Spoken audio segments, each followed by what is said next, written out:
Live from New Delhi, you're watching DD India Live, India's voice to the world. I'm Tanvi Taneja, coming up in the next 30 minutes. Prime Minister Modi holds phone call with Prime Minister Christopher Luxon. Landmark India-New Zealand Free Trade Agreement announced. Sheikh Hasina hits out at Yunus-led interim government in Bangladesh, accuses him of failing to maintain law and order and allowing extremism. Ukraine peace talks in Florida, productive and constructive, says US Envoy Steve Witkoff as US, Europe and Russia engage on peace plan.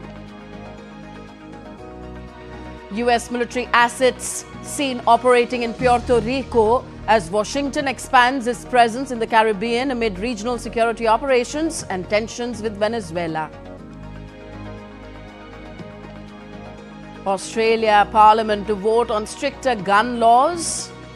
The proposal to impose major curbs on firearm ownership.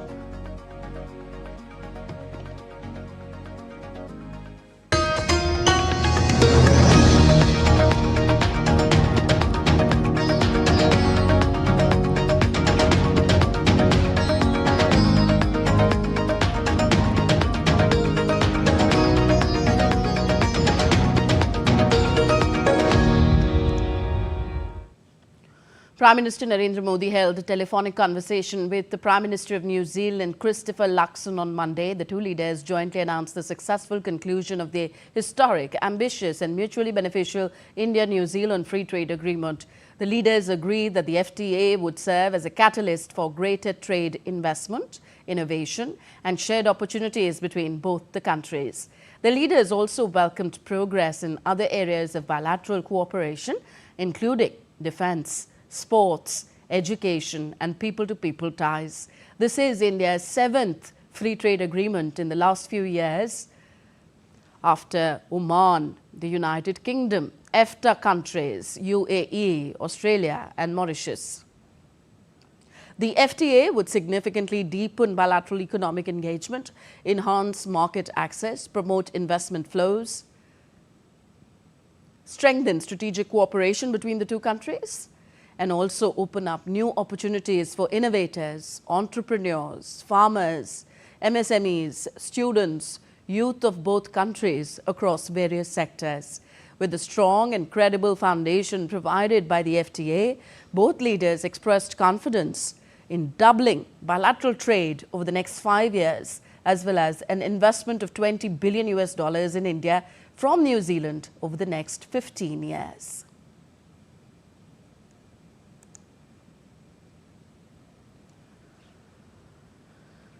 And let's also tell you what New Zealand Prime Minister has written in a social media post a short while back. And I quote Prime Minister Christopher Luxon. I've just spoken with India's Prime Minister Narendra Modi following the conclusion of the New Zealand-India Free Trade Agreement. The FTA reduces or removes tariffs on 95% of our exports to India. It's forecast that New Zealand exports to India could increase $1.1 billion to $1.3 billion per year over the coming 2 decades. The boosting trade means more Kiwi jobs, higher wages, more opportunities for hard-working New Zealanders. The agreement builds on the strong friendship between our two countries. India is one of the fastest growing economies in the world, and this gives Kiwi businesses access to 1.4 billion Indian consumers. Our government is relentlessly focused on fixing the basics and building the future, with new trade deals like this helping to grow our economy so all Kiwis can get ahead. Unquote. President Draupadi Murmu granted assent to the Sustainable Harnessing and Advancement of Nuclear Energy for Transforming India bill passed by the Parliament of India during the recently concluded winter session. The Shanti Bill repealed the Atomic Energy Act of 1962 and the Civil Liability for Nuclear Damage Act 2010. These laws have governed the sector for decades and were often cited as barriers to large-scale private participation. The law enables private companies and joint ventures to build, own, operate and decommission nuclear power plants under a license from the government. The law specifies that activities such as uranium and thorium mining, enrichment and isotopic separation, reprocessing of spent nuclear fuel, management of high-level radioactive waste and production of heavy water will continue to remain solely under the control of the central government or its owned entities.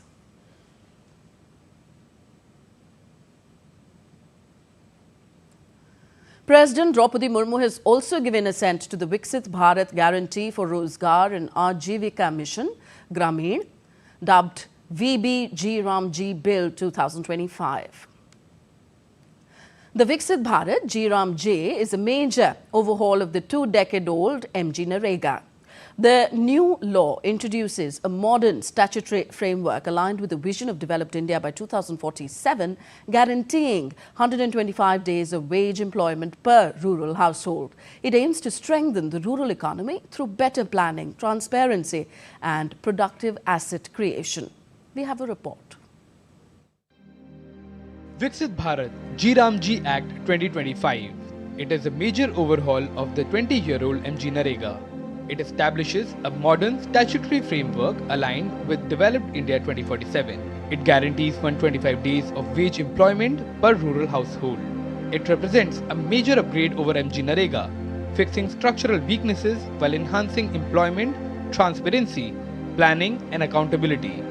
The Act strengthens the rural economy through productive asset creation, higher incomes and better resilience. Farmers are going to benefit directly through both labor availability and better agricultural infrastructure.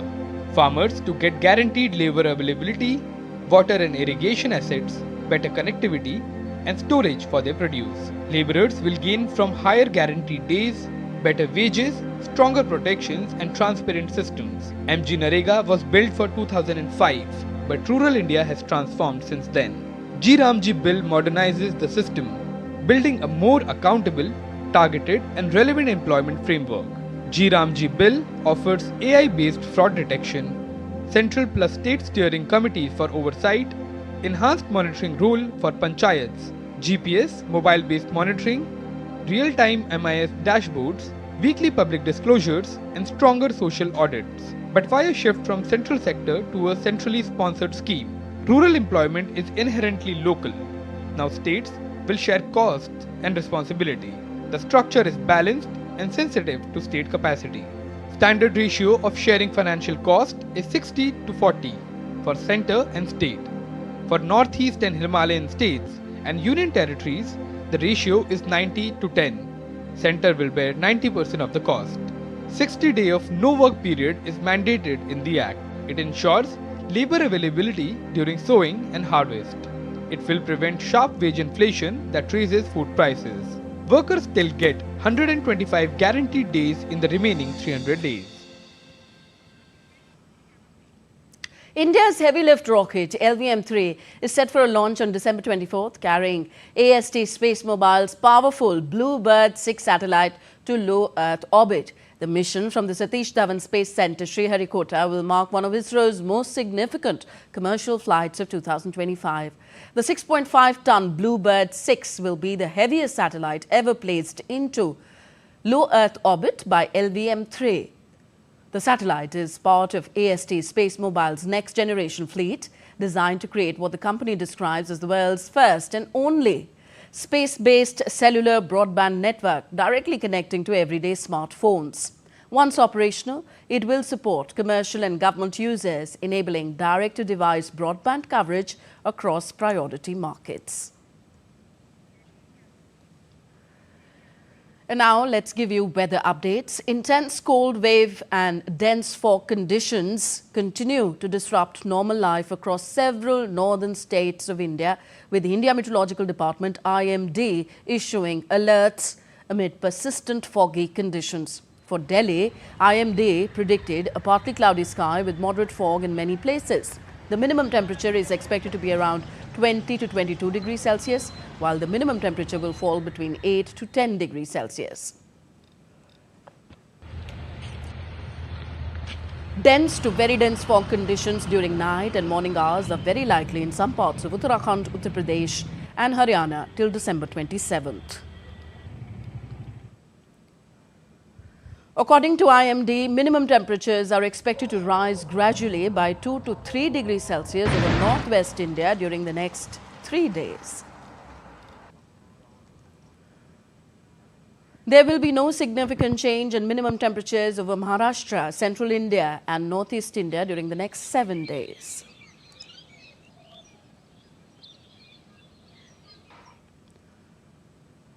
So several cities, including Delhi, Ayodhya, Jaipur, Banaras and Jaisalmer, witnessed low visibility as winter conditions intensify. Dense fog covered the national capital, reducing visibility and slowing traffic during morning hours. Thick fog enveloped Ayodhya, impacting early morning movement across the city. West Indian city of Jaipur woke up with heavy fog with low visibility affecting commuters.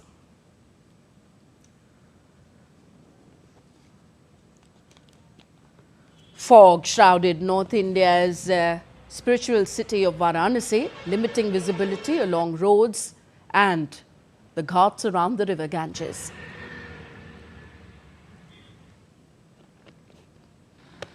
Cold desert conditions intensified as dense fog blanketed Jaisalmer in the western Indian state of Rajasthan.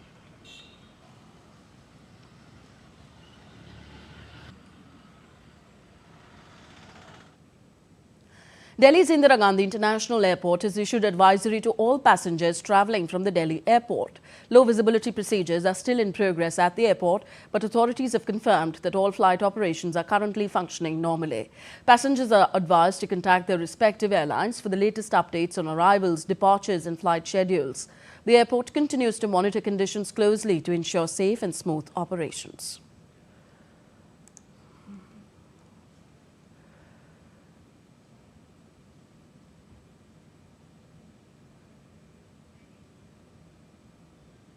And in India's north, Ladakh, light to moderate snowfall has been recorded at many places across Kargil district since Saturday night.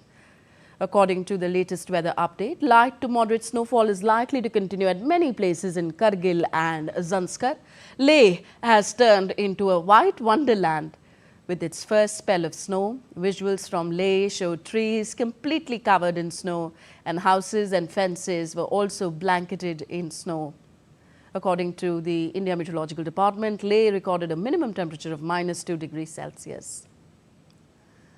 Meanwhile, Sonmarg in the Kashmir Valley witnessed the first snowfall of the season on Sunday, covering the region with a thick blanket of snow. Tourists were seen enjoying the weather. At the same time, Srinagar continues to experience a persistent cold wave with foggy mornings. Heavy fog is visible in the visuals near the Dal Lake, with boat rides and sightseeing still operating. National Mathematics Day is being observed today. India observed the Mathematics Day every year on December 22nd, marking the birth anniversary of legendary mathematician Srinivasa Ramanujan. DD India's Tapas Bhattacharya reports. On National Mathematics Day, we celebrate the language that shapes our world, mathematics. Observed on 22nd of December, this day honors the birth anniversary of legendary mathematician Srinivasa Ramanujan, whose brilliance transformed numbers into timeless discoveries. From ancient India's zero to modern algorithms, driving space missions, finance and technology, mathematics is the invisible force powering progress. It sharpens logic, fuels innovation, and turns imagination into solutions. We know the importance of the subject mathematics. It helps us in everyday calculations like cooking, sports, architecture, travel, and many more fields. It also helps our problem-solving skills. It trains our brain to break complex challenges into manageable steps. It helps in financial literacy. It also develops logical reasoning and critical thinking. It sharpens our analytical skills. So, we need to study mathematics with great interest and joy. Today, we salute the thinkers, teachers, and students who keep the legacy alive, solving problems, pushing boundaries, and building the future one equation at a time. Because mathematics is not just about numbers, it is about possibilities, precision, and progress. Tapush Bhattacharya's report, GD India. Delhi's winter calendar is heating up with one of the capital's most vibrant cultural and lifestyle events, from fashion brands to music and culinary indulgences. Boho Bazar returned to Delhi for its 7th edition. I went earlier to feel the holiday cheer.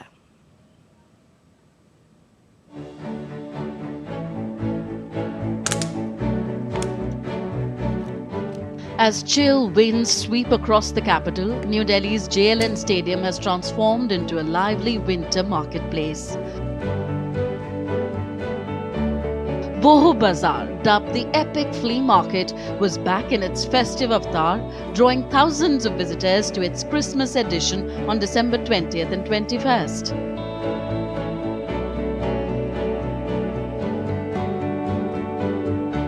The bazaar featured the Banjara market with more than 300 curated pop-up brands offering everything from contemporary fashion and artisanal home decor to wellness products, accessories and thoughtful seasonal gifts. हम लोग बहुत time से बोहो बाजार और food truck festival में collaboration करते हैं इनके साथ और हम अपना स्टॉल लगाते हैं जो ये सारा डिस्प्ले करते हैं ये हमें वो फ्री ऑफ कॉस्ट देते हैं स्टॉल बीइंग एन एनजीओ और ये सारा मटेरियल जो है जो हमारे पास स्लम से बेनिफिशरीज आते हैं उनके द्वारा बनाया गया हुआ है और इसके सेल करने से जो भी हमें प्रॉफिट होता है वो सारा प्रॉफिट हम उन्हीं बेनिफिशरीज को देते हैं. The bazaar also provided an opportunity to many young corporates to market their own startup brands. I am doing it as part-time job, but in future might be as a full-time business owner. Okay, so what has inspired you to go into skincare? Like I have very sensitive skin, so as my sister, like all three, my sister, my mother and me, all have different skin types. So I want something which suits to all skin type. So it is a kind of homegrown brand which is totally chemical free and no harsh chemical, nothing. It is all natural products. It was not just shopping. The Boho Bazar has become a winter experience with over 50 food and beverage partners, from specialty coffee corners, mulled wine stations to gourmet treats that added to the festive spirit.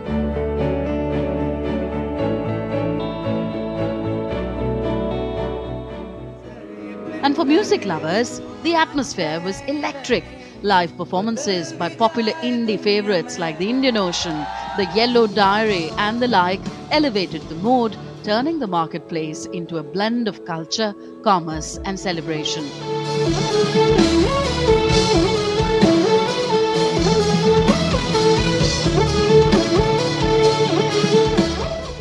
In the previous editions, the festival has featured interactive zones, from do-it-yourself workshops to caricature artists and tarot readings, creating memorable experiences for visitors and encouraging creativity and community engagement. It's like highly popular and people love getting them done. Like even in college fairs and different places I've been doing it, like with collaboration or in different stalls. What began as a flea market. All right, let's go to a press conference being conducted by India's Commerce and Industry Minister Piyush Goyal on the just concluded India-New Zealand Free Trade Agreement.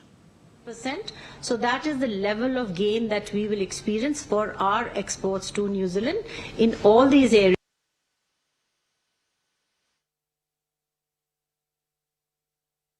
That was the press conference being held in New Delhi on the just concluded India-New Zealand Free Trade Agreement. Commerce and Industry Minister Piyush Goyal will also be addressing the media. Well, this is the 7th FTA concluded by India after the ones concluded with UK, Oman, Australia and others. Per hectare production in New Zealand compared to that in India is over 5 times.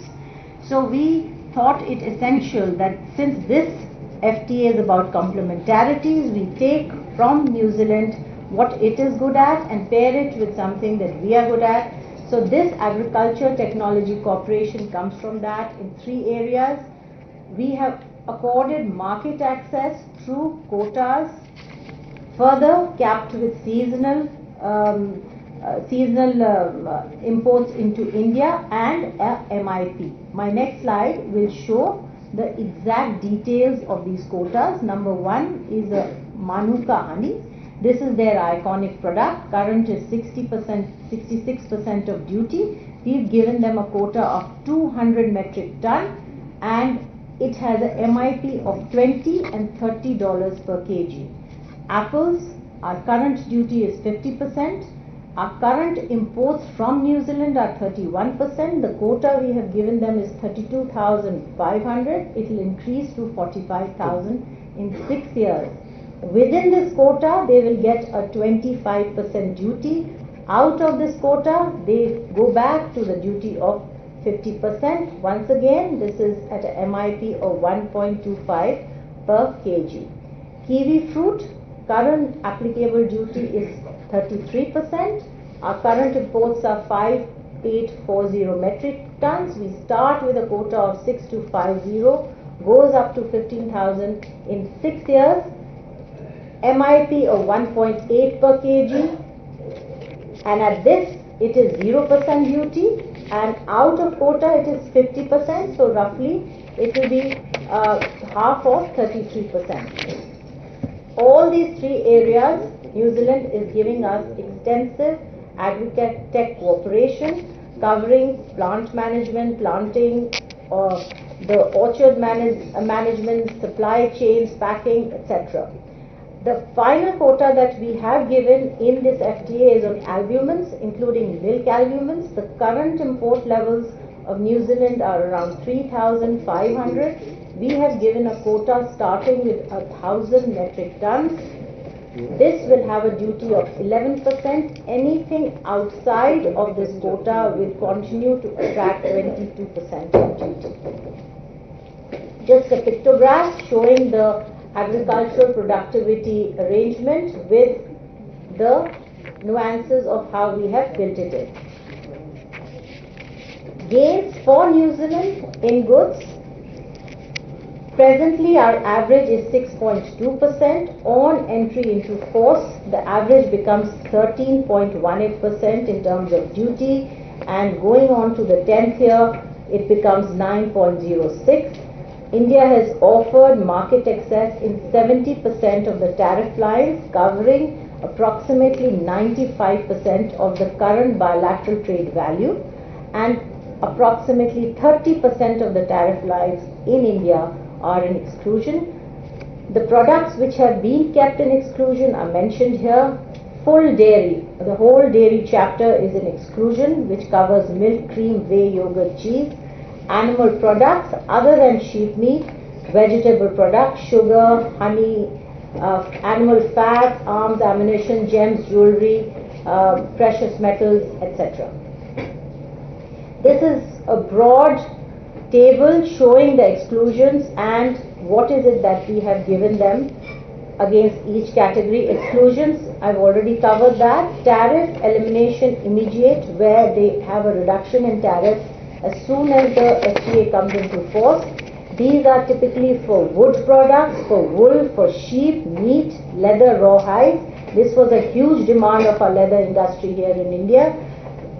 Phased, what is phased over a period of time, which is petroleum oil, vegetable oil, etc. Reduction, wine, pharma, polymers, iron and steel, honey, apple, albumins is what is in quota, and this is what India has given to New Zealand. Services and mobility, key gains. This is a big takeaway from the FTA. 118 sectors have been given from the New Zealand side. This is EU Plus because they have also given us audio-visual services. There is a special annex on health and traditional medicine services. In terms of mobility, a huge win for the students. There is no cap on the number of students going there. We have locked in at least 20 hours per week in terms of work rights for Indian students.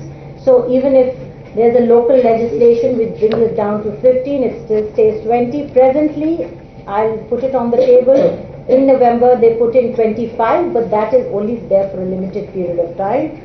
Post-study work visas goes up to 4 years in the case of a doctorate degree.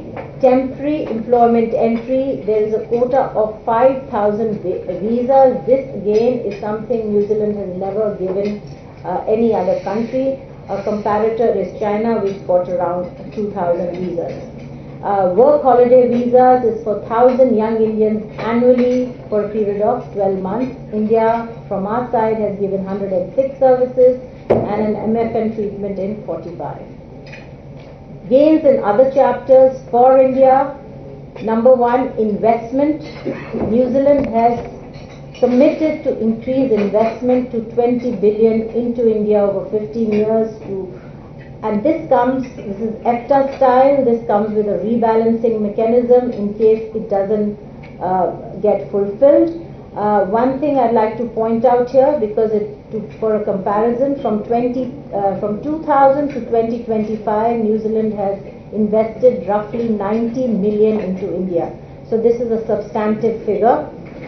We have got annexes on pharmaceutical and medical devices, which provides us expedited pathways, because now they recognize that if we have certifications from EU, UK, US, Canada, any of the regulators, then they will cut down the process for clearing our medicines, our medical devices.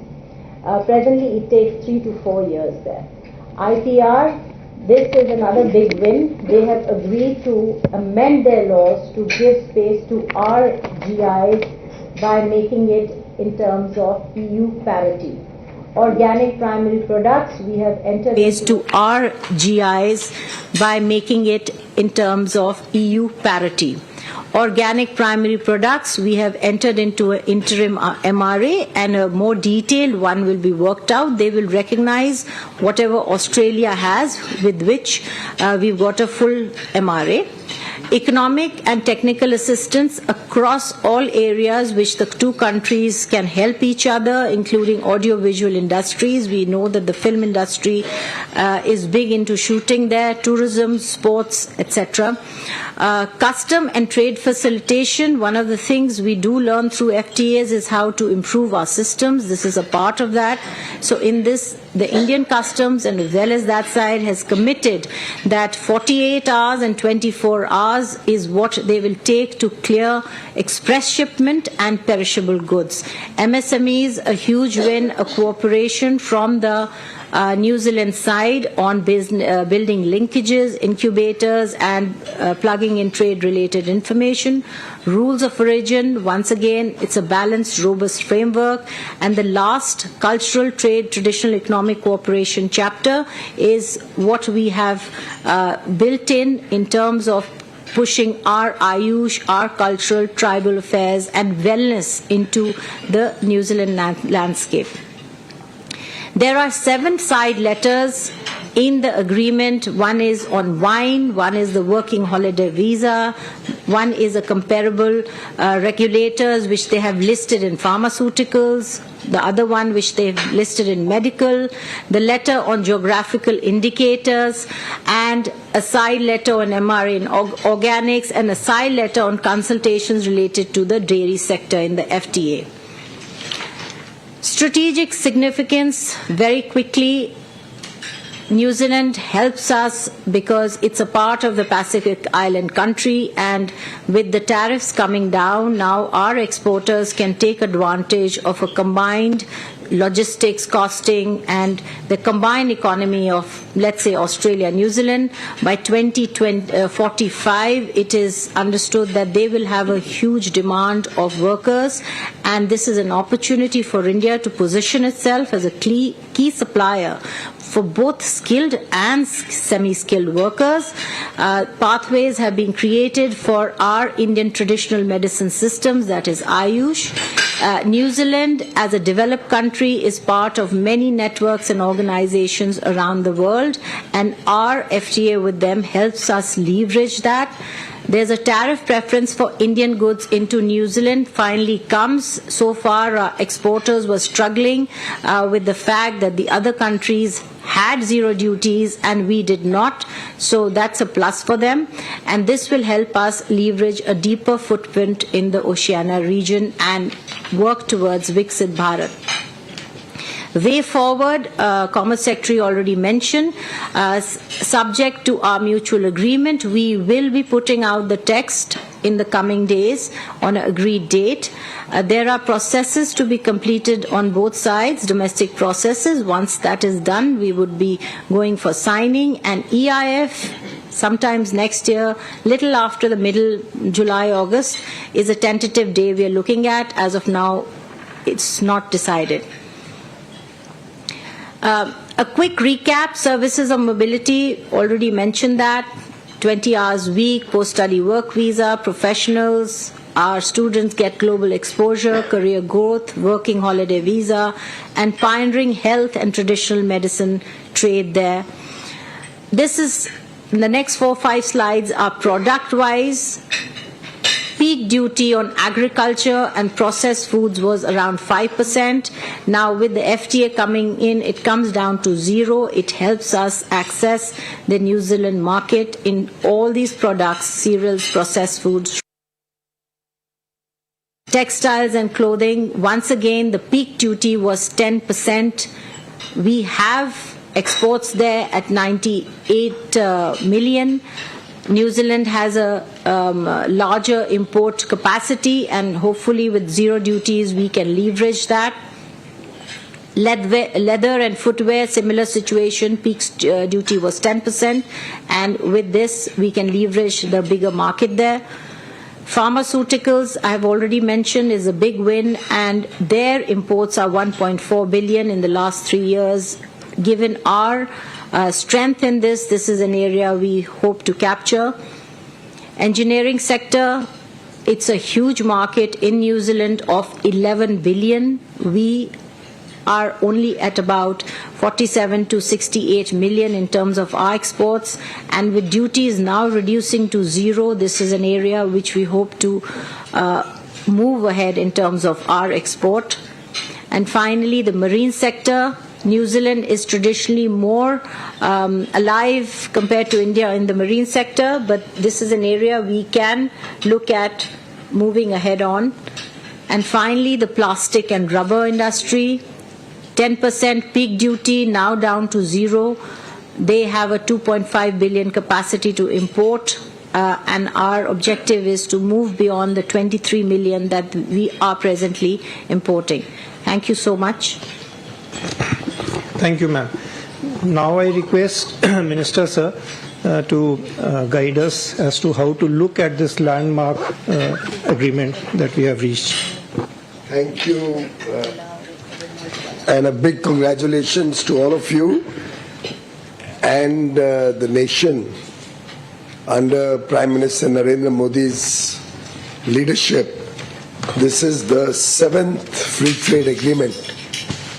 All of them with developed economies with significantly larger per capita incomes than India,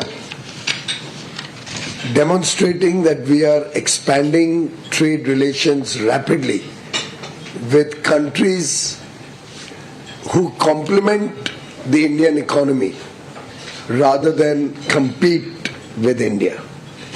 I was just seeing Honorable Prime Minister Narendra Modi's tweet, and below the tweet in the comments there's a very nice comment with which I would like to begin.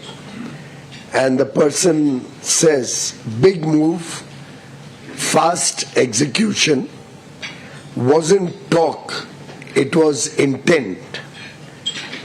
The FTA turns New Zealand ties from friendly to formidable, especially for trade, innovation, and youth-driven growth. One of the first few responses to Prime Minister Modi's tweet that I just read and found interesting, hence I share it with you.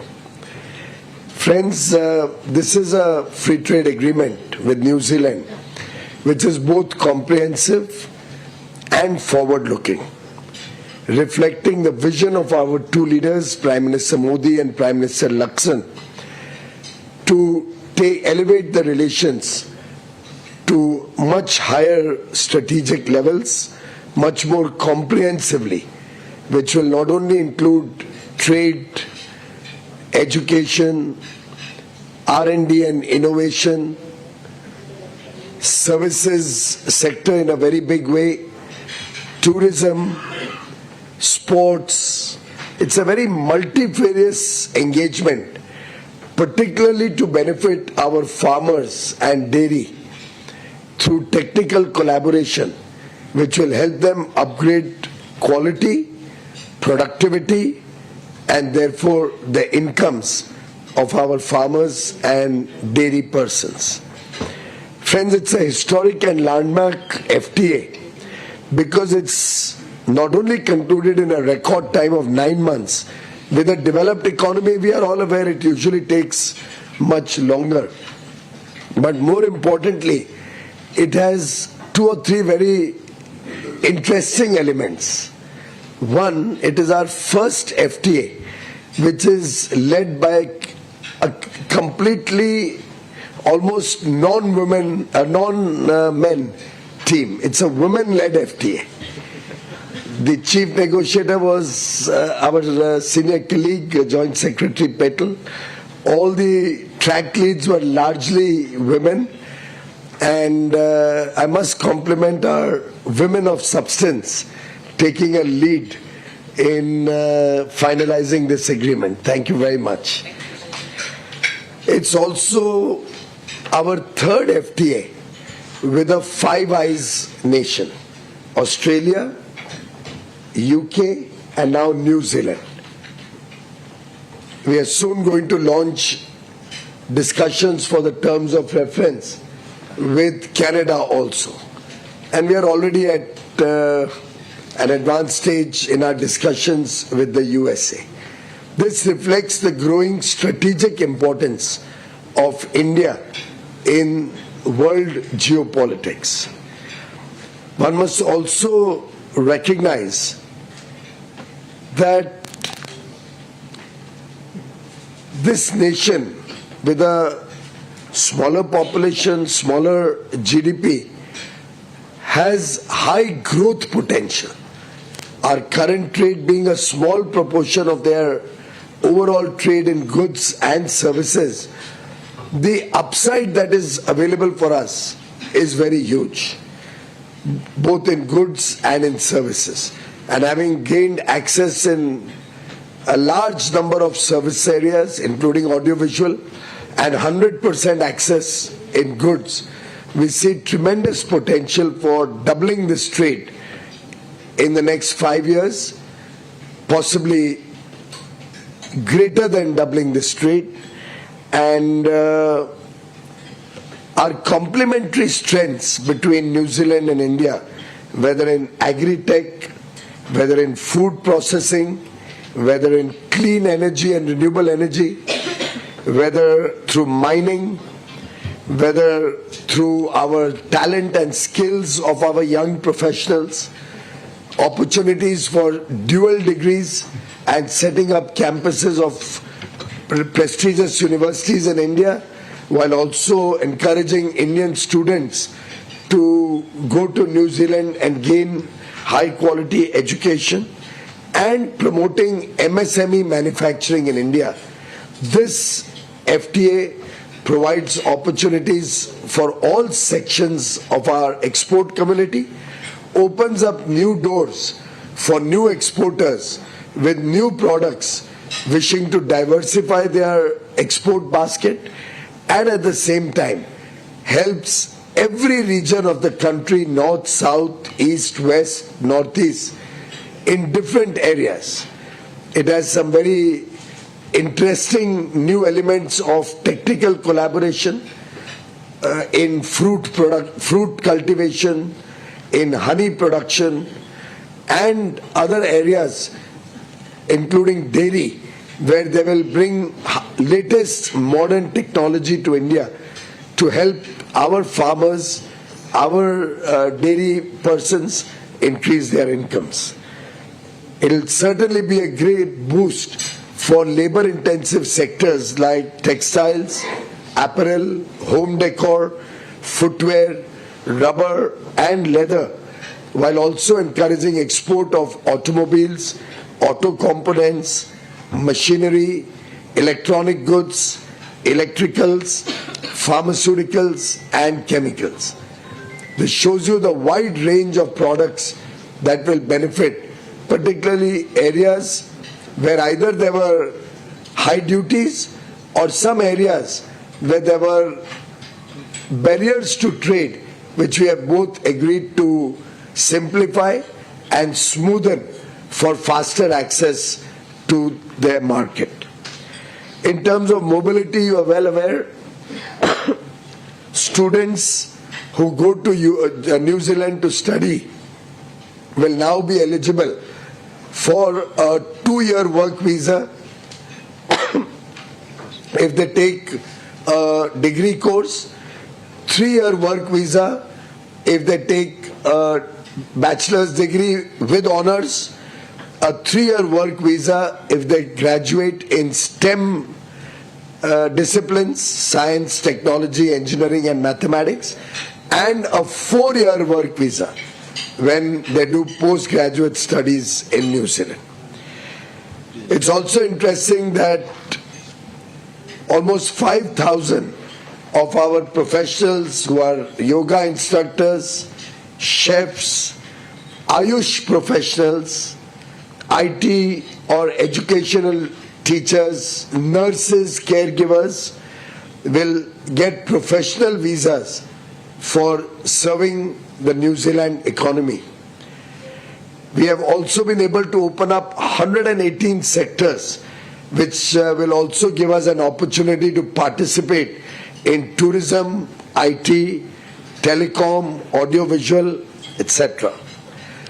We are very happy to report back to the nation that for pharmaceutical products, there will be a fast-track mechanism for approval of Indian pharmaceutical products, which will open up the doors to the New Zealand market and help us capture a larger share of their current imports of pharmaceuticals and medicines, drugs.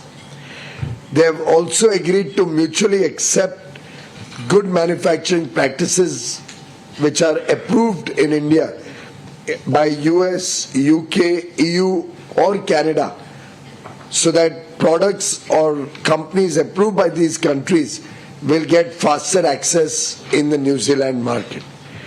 We have also been successful in negotiating collaboration in traditional medicine, the Ayush stream of wellness and medication, and this will open up good opportunities for healthcare, preventive healthcare, wellness and traditional medicines, which is India's area of strength.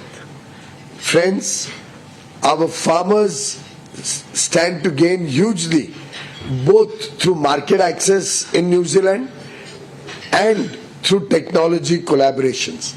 Similarly, for our fishermen, our dairy persons, and giving a very small conditional TRQ, very small volume of concessional duty exports on a few products, we have been able to open up large vistas of market access and technology collaboration and benefit from New Zealand. In fact, we visited some of their farms where kiwis are produced, Many of them are run by our own hard-working farmers from Punjab and Uttarakhand. And I was amazed to see the quality and productivity. And they have assured to come down to India and help India gain similar productivity and technology benefits for our kiwi producers, for our apple producers, for our honey manufacturers and other agricultural products, including dairy. Friends, we have been very sensitive to protect all the sectors like farmers' interests in rice, wheat, dairy, soya, and various other farmer products, agricultural products, which have not been opened up with any access. We have also been very conscious of ensuring that our MSMEs and our startups, innovators get big opportunities in New Zealand. It's a win-win agreement, and I can assure the people of India that under Prime Minister Narendra Modi's very, very focused approach and guidance towards making India a greater player on the world stage, making India's industry, farming sector, agriculture sector and services sector an international player of relevance.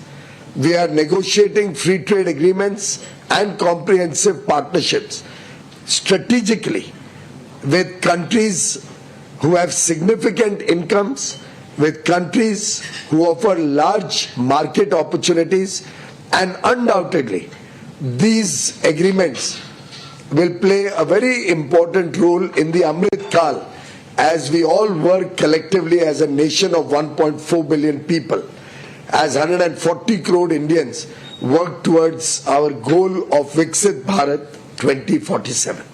Thank you. Thank you, sir. We'll take questions now. Please raise your hand, introduce yourself, and then ask one question per person to begin with. We begin with Sumita. You raise your hand first. On the New Zealand. India New Zealand FTA.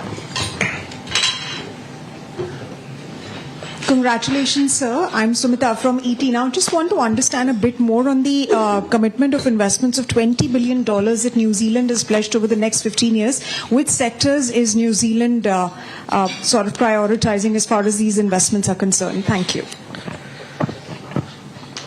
You want to better give them some information on that?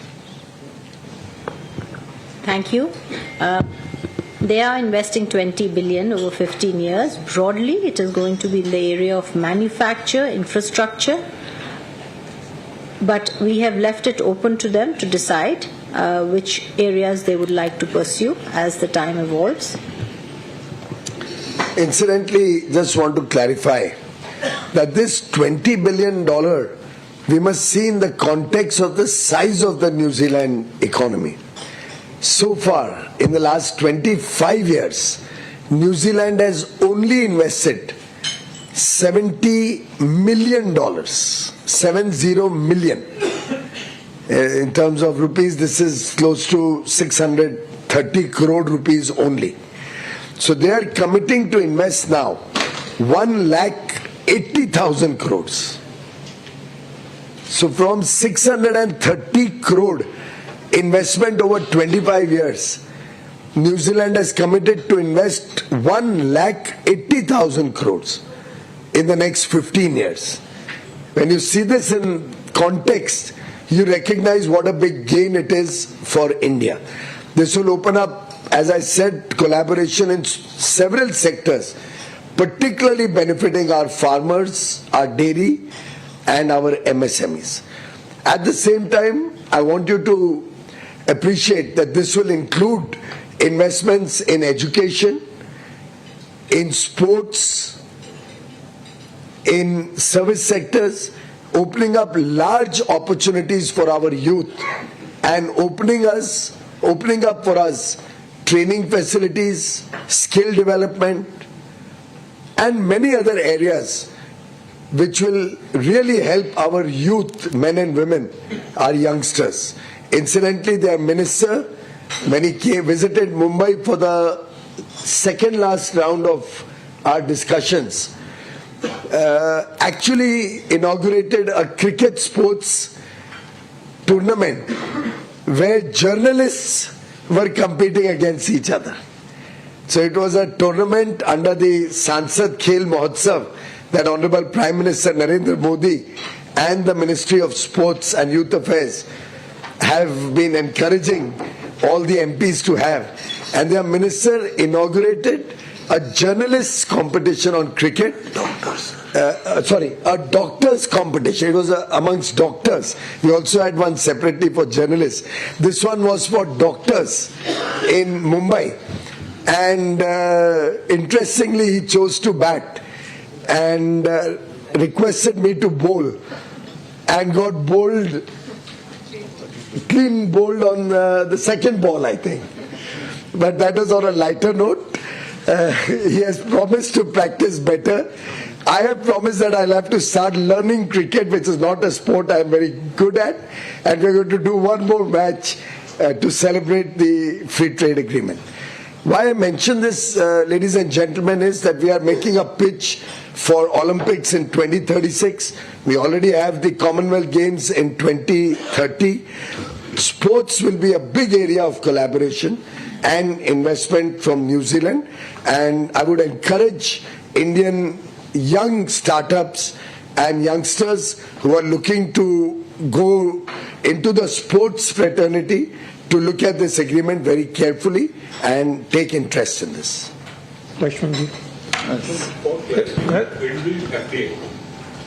Yes, I would very much like to clarify. This is similar to the free trade agreement with the EFTA countries, the TIPA with EFTA countries, Switzerland, Liechtenstein, Norway and Iceland. This will be only in terms of FDI, long-term sustaining capital. It does not include FPI or FII money into stock market investments, which can come and go. This is FDI investment, sustainable long-term investment, and with a clawback clause similar to EFTA nations, that if they do not invest, there will be a clawback of benefits. Sir मैं लक्ष्मण से NBC आवाज से ये free trade agreement होने के बाद New Zealand से के साथ हमारा bilateral trade certain time frame में 5 साल या 10 साल में कितना बढ़ जाएगा अभी के मुकाबले? 5 साल में आज के दिन जो निर्धारित किया है, हमने सोचा है कि आज के ट्रेड को हम डबल करें, गुड्स और सर्विसेज दोनों में, यानी $5 बिलियन तक लेके जाए बायलैटरल ट्रेड को, द्विपक्षीय व्यापार को. लेकिन जो मैंने अनुभव किया है, बड़ा बिजनेस डेलीगेशन लेके मैं न्यूजीलैंड गया था और उनका भी बड़ा बिजनेस डेलीगेशन भारत आया. आपसी संबंध बढ़ाए गए, आपसी वार्तालाप भी हुआ है और दोनों तरफ के उत्साह को देखते हुए मेरा अनुमान है कि शायद 5 बिलियन से ज्यादा हम 5 साल में अचीव कर लेंगे और आगे चल के 10 साल का अगर हम परिप्रेक्ष्य देखें तब तक उनकी एफडीआई इन्वेस्टमेंट्स भी आनी शुरू हो जाएगी. उनके मन में ये भी है बड़े पैमाने पे यहाँ निवेश करके अपनी टेक्नोलॉजीज को भारत में लगाना और उसके माध्यम से पूरी दुनिया की मार्केट में भारत से अपने सामान को बेचना या अपनी सर्विसेज को लेके जाना. तो न्यूजीलैंड के द्विपक्षीय व्यापार में तो बढ़त आएगी, लेकिन इसके कारण बाकी देशों में भी हमारा निर्यात बड़े पैमाने पे बढ़ेगा. अमिति. Hi sir, Amity from the business line. Sir, like in all the other FTAs, we have managed to protect our dairy sector in the New Zealand one as well. I just wanted to understand the significance of the side letter, sir, since there is one on discussions on dairy. Well, it's just that if we ever give dairy concessions, and you're all aware we have not opened up dairy in a single FTA for anybody. They were concerned that if we open up dairy for some other comparable economy, where the per capita GDP is similar, the size of the economy is similar, the dairy production level is similar to New Zealand, then at least they should have an opportunity to discuss with us whether we can extend similar benefits to them. A, India is never going to open up dairy, so that concern really doesn't matter. B, it's only a consultation, no commitment. Incidentally, we have also done an agreement to promote greater investments, that they should bring their raw materials or ingredients to India, process them and create high quality dairy products in India, and 100% of that will be re-exported from India. What I just mentioned about investment flow. That way, this will help us not only increase exports to New Zealand, but their investments will help us to increase exports and become a dairy exporter to other parts of the world. And that will be through a fast-track mechanism, because we would like to fast-track investments coming in for the purpose of re-export. Shruti. So just wanted clarity on the mobility thing. The 5,000 visas, these are temporary visas over and above what mode we get in the mode 4 right now? Yes. This is additional. That's right. The mode 4 visas that we get is for provision of services under the 118 sectors that we have opened up. These are sectors which are traditionally not there in the opening up of 118 sectors. Like if a lot of Indian restaurants all over the world, including in New Zealand, particularly in their tourism places. And we are all aware how much Indian food is becoming the preferred food of choice worldwide. So our chefs will get very good opportunity to go there and take Indian delicacies to New Zealanders. By the way, remember that a chef going there is not just one chef going there. As more and more Indian foods become popular, it promotes export of our tea, our coffee, our fruits, our vegetables, our spices. All of these also get promoted in terms of export potential. Rajiv Kumar ji. Sir Rajiv Dainik Jagran से। Sir मेरा सवाल है, आज हमने New Zealand के साथ conclude किया, इससे पहले जस्ट ओमान के साथ किया, उससे पहले यूके के साथ किया, और ये सारे जो हमारे एफटीए हैं या सीपा है वो अगले साल इंप्लीमेंट हो जाएंगे। तो आप नेक्स्ट फाइनेंशियल ईयर में इंडियन निर्यात को किस लेवल पे देखते हैं? और दूसरा जो लगातार हम और भी कई पाइपलाइन में हमारे एफटीए जो अगले साल सर कंक्लूड हो जाएगा, तो और दूसरा क्या ये लगातार एफटीए जो हो रहा है इससे क्या यूएस हमारे साथ जल्दी निगोशिएट करने के लिए तैयार हो सकता है? और आज हम न्यूजीलैंड का फ्री ट्रेड एग्रीमेंट सेलिब्रेट कर रहे हैं आपके साथ, और मुझे विश्वास है कि और बहुत मौके मिलेंगे ऐसे ही सेलिब्रेट करने के, अन्य विकसित देशों के साथ, अन्य देशों के समूह के साथ एफटीए सेलिब्रेट करने के, और देश का व्यापार अंतर्राष्ट्रीय स्तर पर और भारत के अंदर भी उसकी गुणवत्ता, क्वालिटी सुधरे, उसकी पोटेंशियल बढ़े, और भारत में नई नौकरियों के, रोजगार के अवसर बने, यहाँ का व्यापार बढ़े, यहाँ की एमएसएमई सेक्टर को नई टेक्नोलॉजी से हम और आगे लेके जा सके।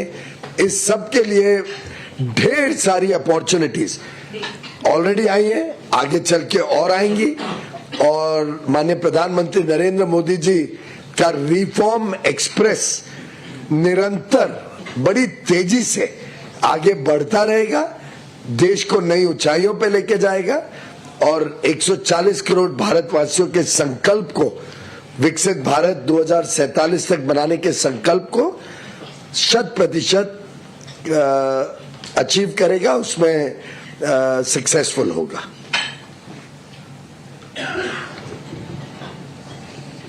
Thank you. Sir, concluding remarks by CS sir.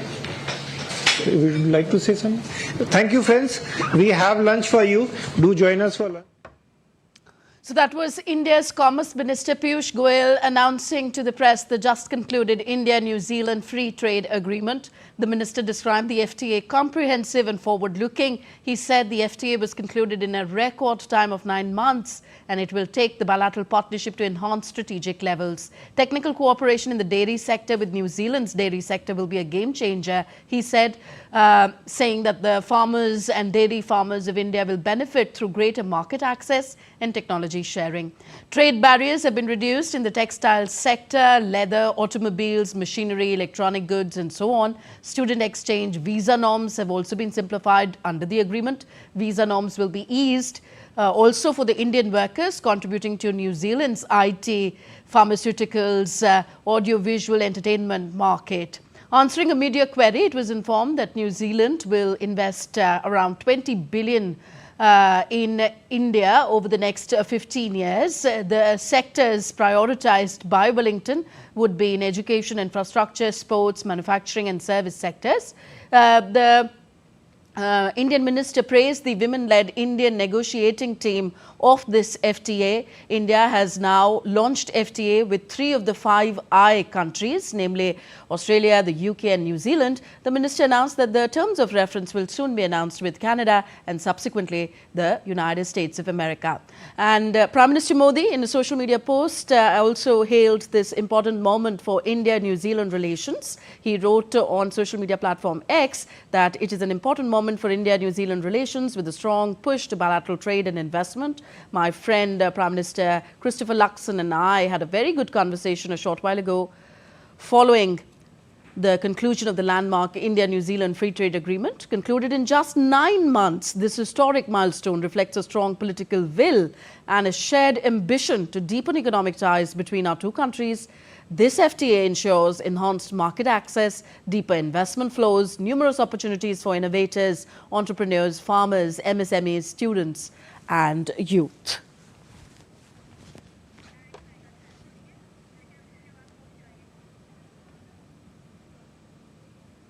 So that's all for this edition of DD India Live. Do let us know your thoughts on the news of the day. Connect with us on our different social media handles at DD India Live. And also you can download our DD India mobile app for quick news and updates on the go. We'll be back with more news as it breaks here on DD India. I'm Tanvi Taneja from all of us here in New Delhi. Thank you for watching. Namaskar.